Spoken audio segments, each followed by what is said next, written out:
Hey guys, it's Ray here. Welcome to Interrupting Sports, the show devoted to inspiring positive change. This is Season 1, Episode 8, and today I'm excited to continue our conversation from last week about being an inclusive fan. So if this is your first time listening, welcome to the show. Thank you for taking the time to tune in. And for those of you who are back again for another episode, thank you for being loyal and continuing to listen every single week. So before we dive in here, I actually had a question from one of the fans and listeners of the show who mentioned a last episode when we touched on a bunch of things. We touched on the Euro Cup, we touched on the Stanley Cup Finals, we even touched on the French Open with Naomi Osaka.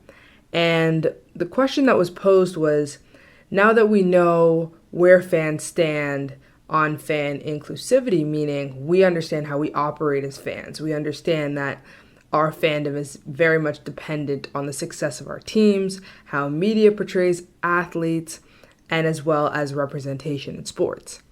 So we know that, but now that we know that, now what do we actually do? What needs to be done by us, by other parties, to actually promote inclusivity as a fan? And thus in sports. So that's exactly what we're going to talk about today. So I'm very excited to dive into where do we go from here. So the first thing I wanted to talk about today is social media, because as we know, social media is a theme of our generation. It is a tool. It is in everything that we do. And part of that is using it as a tool, being an inclusive fan. So the reason I mention that is because when I think of social media and the power that a fan has with it, I think of the power of cancel culture. So for those of you who aren't familiar with cancel culture, it's essentially the ability of collectively, I guess a group of people or just society in general, deciding one day that an individual, a topic, a team, someone, or some event is canceled. We just don't acknowledge them. They're now irrelevant, and we want nothing to do with them. So that's what cancel culture has to do with this. The reason I'm mentioning this is when I think of sports and I think of cancel culture, I think of one notable example that's pretty recent, and it's with Don Cherry. Don Cherry, for those of you who aren't Coach's Corner fans or hockey fans, Don Cherry was fired most recently for singling out new immigrants for not wearing poppies on Canada's Veterans Day. So what happened was, like on air on the show, he referred to them as you people. Obviously, not a smart move. So immediately Sportsnet declared it was, quote unquote, the right time for him to go. So right there, that's a push and a shove to get him out the door, because you can't be associated these days with anything that isn't promoting EDI at all. You can't even be silent. If you're silent, you're considered against it.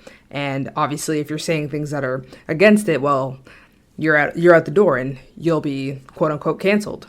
So that's exactly what happened. Fans, Sportsnet, brands, everybody canceled Don Cherry. And there was a lot of backlash on social media for his comment. And even from his co-host, Ron McLean. It was so funny to me because he later apologized for being that silent bystander.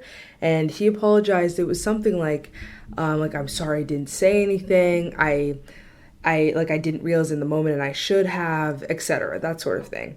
And, I laughed when that actually happened and I heard that. And the reason I laughed is because I'm like, you are protecting yourself.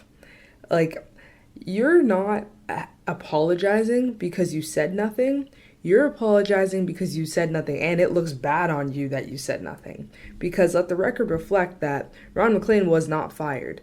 Only Don Cherry was. So that's just something, a fruit for thought right there, because in my opinion, both of them should have been gone. Especially when you're making a change like that, you have that voice and the chemistry between two individuals that have been on the show for so long. If you're making that sort of shift, both go. But it didn't happen. That's not what ended up happening, and that's okay. A step in the right direction is is, firing one. And since then, at least to my knowledge, there's not been any more incidents on Coach's Corner there. But that was definitely a notable example and something that I wanted to mention because social media really came together, and you saw even the die-hard fans of Don Cherry, Coach's Corner, just the NHL in general, and immediately it's like, who's Don Cherry? Irrelevant. Absolutely irrelevant. So the reason I'm mentioning this is because I want to be able to show you guys how we can actually use social media, not simply as a cancel culture. So like, great, we're calling people out and we're saying, you know what, this isn't okay and this needs to change. Great. I'm not saying that should stop at all. If anything, it should continue and we should do it more often.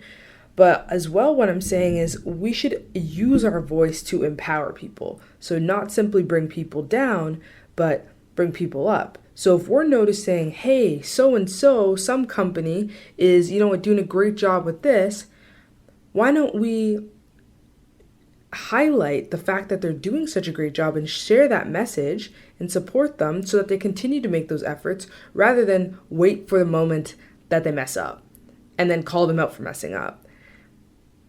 So the reason I say that is because outside of brands, if you think of it in your personal life, right? Think about in your personal life and how you treat people. I always say, and my friends and I, we always talk about this. We always say, I don't understand why people bring other people down as if they already don't have enough insecurities.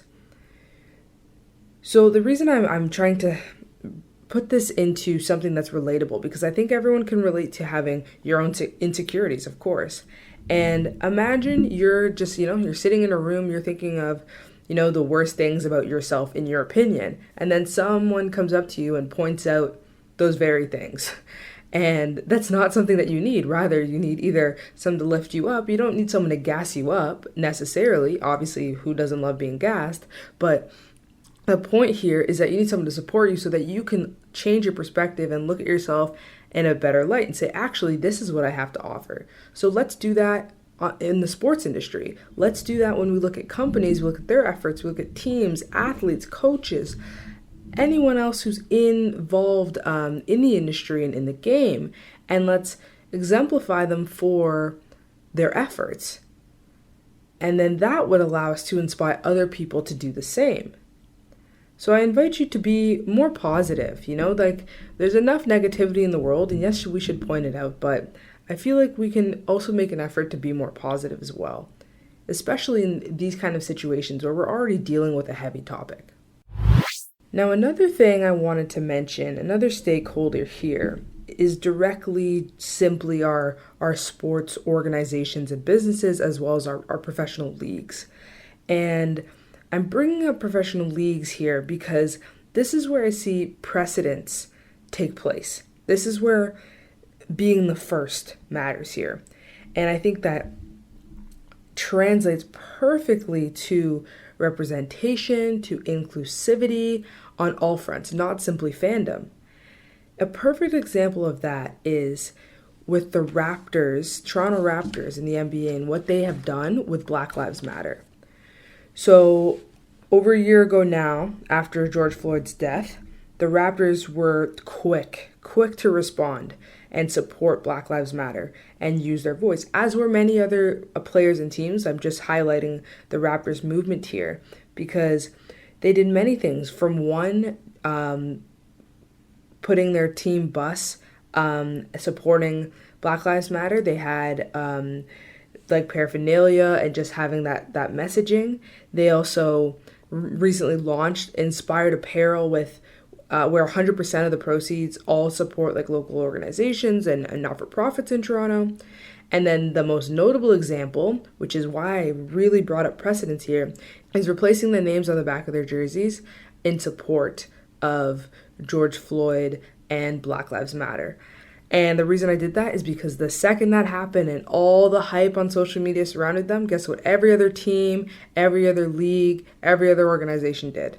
The exact same thing.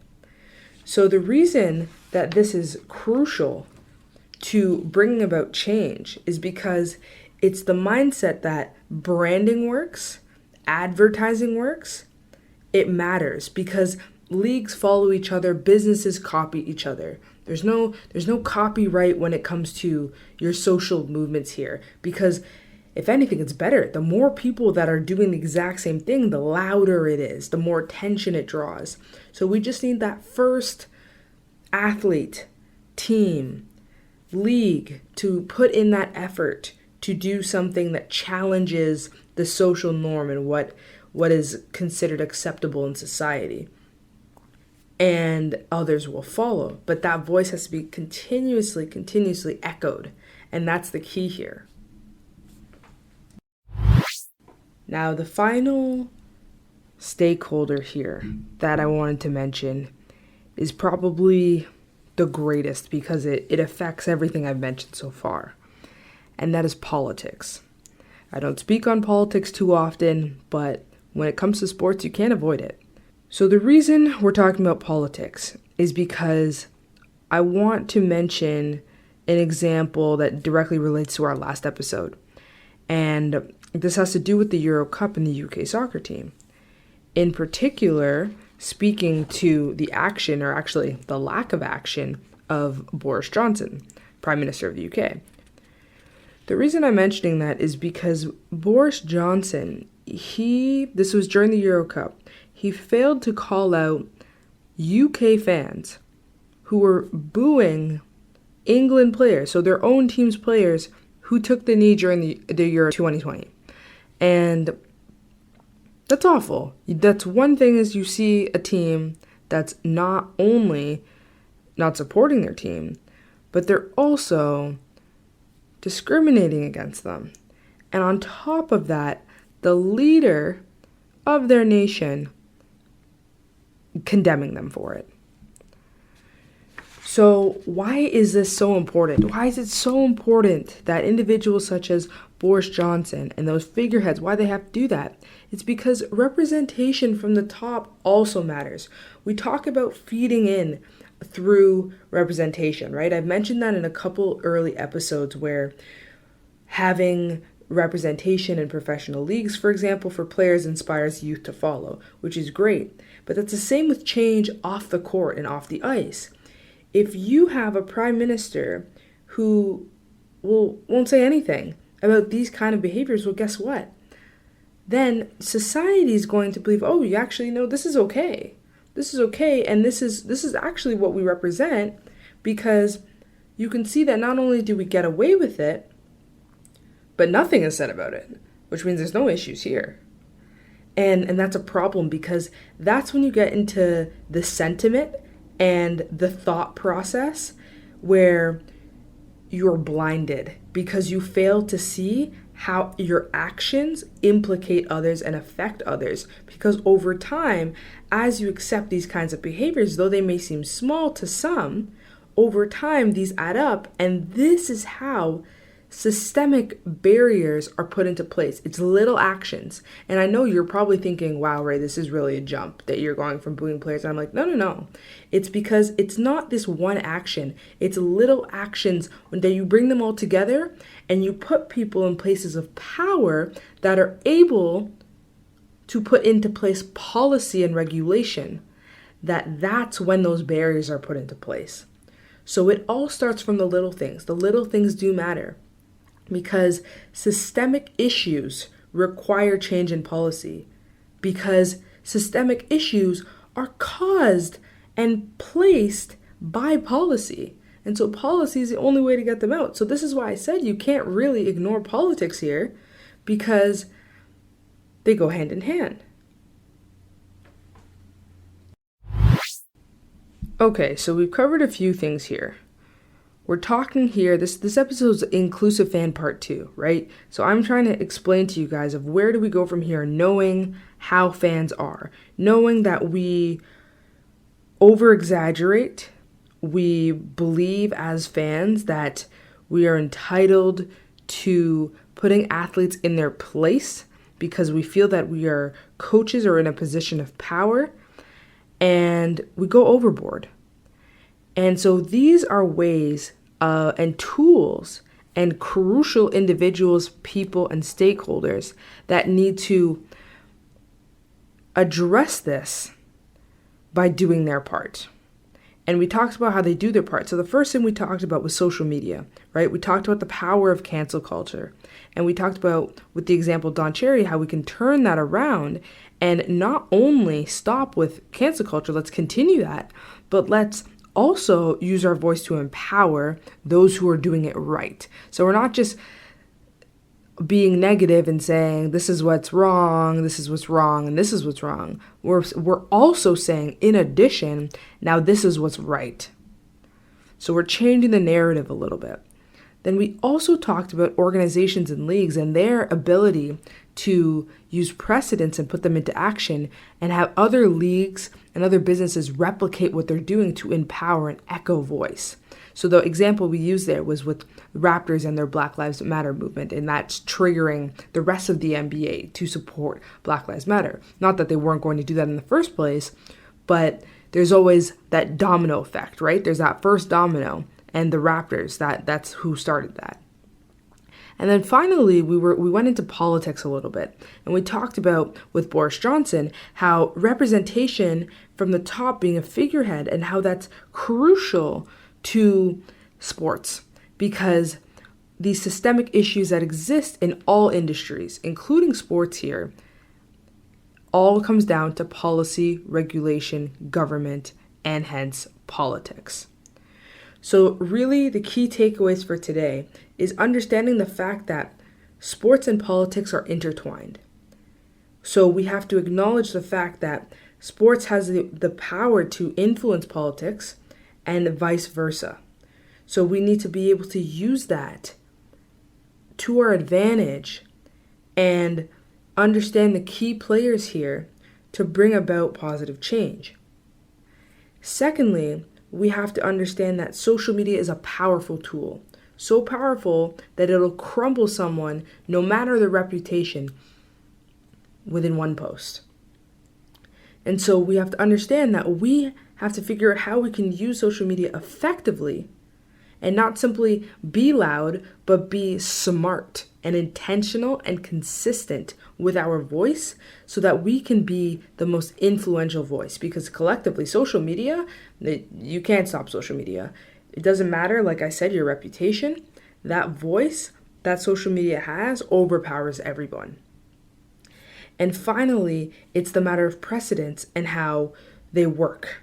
And they matter because they help bring about positive change, because every company, business, organization, they all want to be known as the most diverse, inclusive. They want to be praised for doing what's right.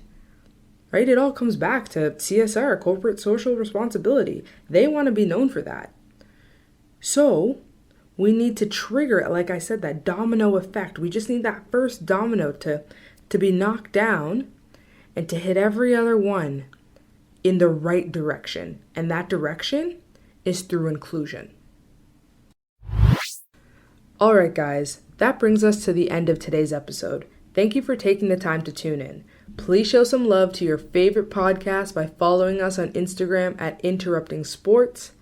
And please take the time, please share this show with one friend, one family member, a coworker, whoever it is. Share it with one friend and tell them what you love about this show. Let's get this conversation going and let's amplify it and let's use our voice to bring about this change. So I'm going to leave you guys today with one message. Let's continue to embrace diversity and welcome culture into sport. Thank you guys and see you next week.